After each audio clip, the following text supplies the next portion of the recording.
त्यावेळेस स्वामी विवेकानंदांनी खूप चांगलं आपल्या देशाचं नेतृत्व करून एक भाषण केलं होतं. त्या भाषणमध्ये त्याने बंधू आणि भगिनींनो हा शब्द ज्यावेळेस वापरला सगळ्या जगाने टाळ्या वाजवल्या होत्या. ते अतिशय छान प्रकारे भाषण झालं होतं. ते भाषण ऐकल्यानंतर इंग्रजी कन्यात पुढे आली. तिचं साधारण 20 वर्ष वय असेल. रेशमी वस्त्र परिधान केलेला, कुरळे केस, गोरापान चेहरा, मेकअप केलेला. ती स्वामी विवेकानंद पुढे आले. तिने स्वामी विवेकानंद सांगितलं. स्वामी विवेकानंद म्हणे, महाराज तुम्ही खूप बुद्धिवान आहे, तुम्ही खूप बलवान आहात, मला तुमच्याशी लग्न करायला आवडेल, कारण तुमच्यासारखा तेजस्वी मुलगा माझ्या पोटाला येऊ ही माझी प्रार्थना आहे. याच्या स्वामी विवेकानंद म्हणले, तू माझ्या संग लग्न करते, लग्न होईल अथवा नाही होणार, किंवा उद्या लग्न केलं मुलगा होईल की मुलगी होईल, किंवा मुलगा मुलगी जर झाली ती माझ्यासारखीच बुद्धिशाली होईल की त्याची होईल ती मला सांगता येणार नाही.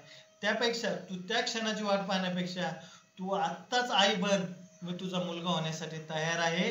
ही आपली भारतीय संस्कृती.